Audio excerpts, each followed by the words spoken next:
से 1 लाख रुपए लिया और आपको बोला कि आप आगे किसी को ज्वाइन करा दो, तो जब आपने किसी को आगे ज्वाइन कराया, अपने फ्रेंड को, रिलेटिव को, किसी को भी और कैसे भी, तो उसमें आपको कितना मिला? 30,000। 70,000 किसको मिला? कंपनी को। तो ये स्कीम इस तरीके से आगे बढ़ती रहती है, यानी वो जो पैसा आ रहा है वही पैसा पब्लिक से लेकर के पब्लिक में ही रोटेट कर दिया जाता है। संदीप महेश्वरी और विवेक बिंद्रा के बीच जो कंट्रोवर्सी चल रहा है, अब बिल्कुल इससे अनजान तो नहीं होंगे। ये मामला अब कोर्ट में जा पहुंचा है। चूंकि संदीप महेश्वरी अभी लोगों को सिखा ही रहे थे कि किस तरीके से न्याय मांगना है, उससे पहले ही विवेक बिंद्रा न्याय मांगने कोर्ट में पहुंच चुके हैं।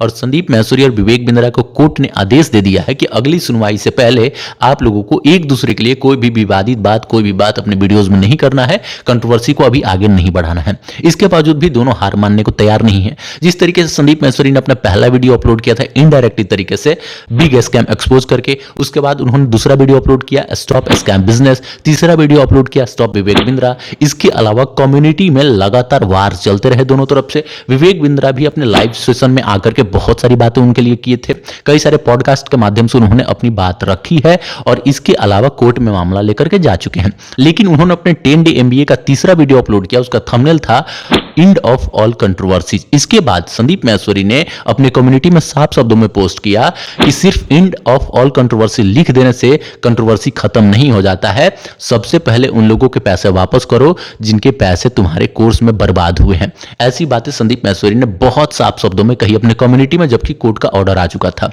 साथ ही अभी इनके 10 डे MBA के ऊपर किस तरीके से अभी मामला चला है, यह भी बात आप सभी संदीप महेश्वरी जी के कम्युनिटी में देख सकते हैं। इसके बाद बहुत सारे सवाल मन में उठते हैं कि एक्चुअल में इस कंट्रोवर्सी से नुकसान किसका हुआ है। क्या संदीप महेश्वरी जो प्रयास कर रहे हैं, इस प्रयास से विवेक बिंद्रा का कोई नुकसान हुआ है या फिर संदीप महेश्वरी को ही इससे कुछ नुकसान हुआ है? आइए इसे समझते हैं। चूंकि इंडिया के पहला ऐसा बिजनेस नहीं है जिसमें कुछ लोग परेशान हैं, कुछ लोग नाराज हैं, इसके बावजूद भी संदीप महेश्वरी क्यों टारगेट कर रहे हैं विवेक बिंद्रा को, अभी तक कोई इस बात को नहीं समझ पाया है। लोग अलग अलग तरीके से अपनी बातें रख रहे हैं, कोई विवेक बिंद्रा को सही बता रहा है, कोई संदीप महेश्वरी को सही बता रहा है। लेकिन जिस तरीके से हमने अपनी कम्युनिटी में पोस्ट डाला, साफ शब्दों में आप सभी ने जो वोटिंग किया, उसमें से 93% लोग हमेशा संदीप महेश्वरी के पक्ष में दिखे। साफ शब्दों में आप सभी का इशारा था कि हम संदीप महेश्वरी के साथ खड़े हैं क्योंकि वो सही काम कर रहे हैं। इसके बावजूद भी कई सारे यूट्यूबर्स, कई सारे वीडियोस अभी देखने को ऐसे मिले जो संदीप महेश्वरी के अगेंस्ट जा रहे हैं और उनके ऊपर कई तरह के सवाल उठाए जा रहे हैं। सिंपल सी बात है, मैं ऑलरेडी एक वीडियो में बता चुका हूं कि जब इस देश की आजादी के लिए महात्मा गांधी विदेश से पढ़ाई करके, साउथ अफ्रीका से पढ़ाई करके, वकालत करके इंडिया लौटे और उन्होंने अपने वकालत छोड़ करके देश की आजादी के लिए अपना पूरा जीवन त्याग दिया, पूरा अपना ऐशो आराम त्याग दिया। और इसके बावजूद जब देश आजाद हो गया तो आज के डेट में बहुत सारे लोग, बहुत बड़ी मात्रा में ऐसे लोग आपको मिलेंगे जो महात्मा गांधी को गाली देते हैं, उनको भला बुरा करते हैं, कभी भगत सिंह के साथ जोड़ करके, कभी सुभाष चंद्र बोस के साथ जोड़ करके, कभी भीमराव अंबेडकर के साथ जोड़ करके अलग अलग तरीके से गांधी जी को टारगेट किया जाता है। लेकिन सभी को पता है कि क्या कंट्रीब्यूशन रहा उनका। यह बात सभी को पता है कि महात्मा गांधी अपने लाइफ में एक अच्छी अचीवमेंट ले चुके थे, वकालत कर चुके थे और उस जमाने में एक अच्छे वकील बन चुके थे। अब अच्छा लाइफस्टाइल वो मेंटेन कर सकते थे। इसके बावजूद भी अपना कोट पैंट त्याग करके उन्होंने सिर्फ एक धोती में इस आजादी के लड़ाई में अपना संघर्ष जारी किया। इसके बावजूद भी लोग उनको बुरा कहते हैं। बहुत सारा ऐसा वर्ग आप सभी को मिल जाएगा।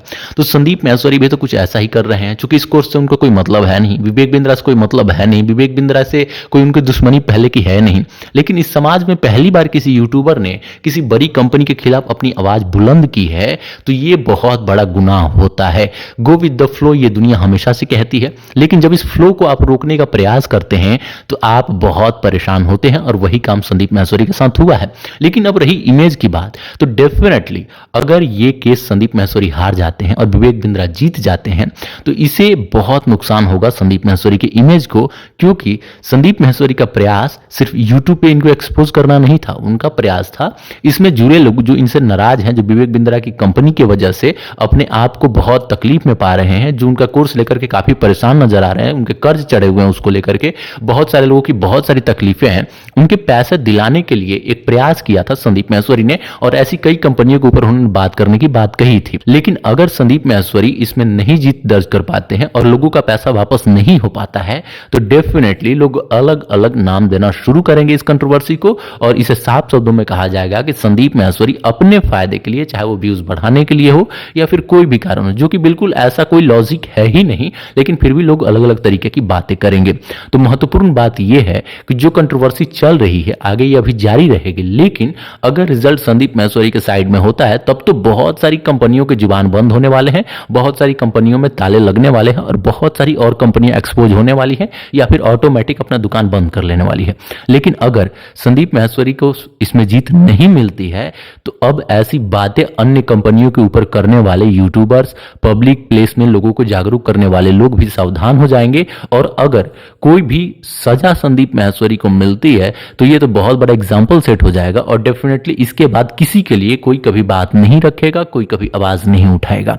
मेरा यह मानना है कि संदीप माहेश्वरी जो संघर्ष कर रहे हैं इस संघर्ष को जारी रखना चाहिए। मुझे नहीं पता विवेक बिंद्रा कितने सही हैं कितने गलत है, ये सभी आप बताएं, लेकिन अगर ऐसा कुछ हो रहा है कि हम किसी का कुछ प्रोडक्ट बाय कर रहे हैं, किसी का कुछ सर्विसेज बाय कर रहे हैं, किसी का कोई कोर्स बाय कर रहे हैं, हम उससे सेटिस्फाइड नहीं है, तो हमारा पैसा रिफंडेबल वहां से होना चाहिए, और ये कानून और सख्त होनी चाहिए इंडिया में। तब जाकर के बहुत सारी कंपनियां अपने दुकान बंद करेंगी जो हमेशा स्कैम करने के मंसूबे से ही इंडिया में आती हैं या फिर इंडिया में अपना कारोबार खड़ा करती हैं, और बहुत सारे गरीब और मध्यवर्गीय परिवार के लोग इसमें ठगने से बचेंगे अगर ये कानून और सख्त होगा तो। अब इस केस से बहुत सारी बातें क्लियर होंगी, लेकिन इस केस में अगर संदीप माहेश्वरी जी को निराशा हाथ लगती है तो डेफिनेटली जो ऐसी कंपनियां हैं जिनके ऊपर हमेशा से ऐसे सवाल उठते रहे हैं वो और मजबूत होंगी। अब रही बात कि विवेक बिंद्रा को इससे क्या नुकसान होगा, सिंपल सी बात है, जो काम संदीप माहेश्वरी जी ने किया है, जितने बड़े वो यूट्यूबर हैं, इन्फ्लुएंसर है, जितने लोग उनको फॉलो करते हैं, इस वजह से अब नई एंट्री मुझे पूरा विश्वास है कि होना बंद हो चुका होगा विवेक बिंद्रा जी के बड़ा बिजनेस में,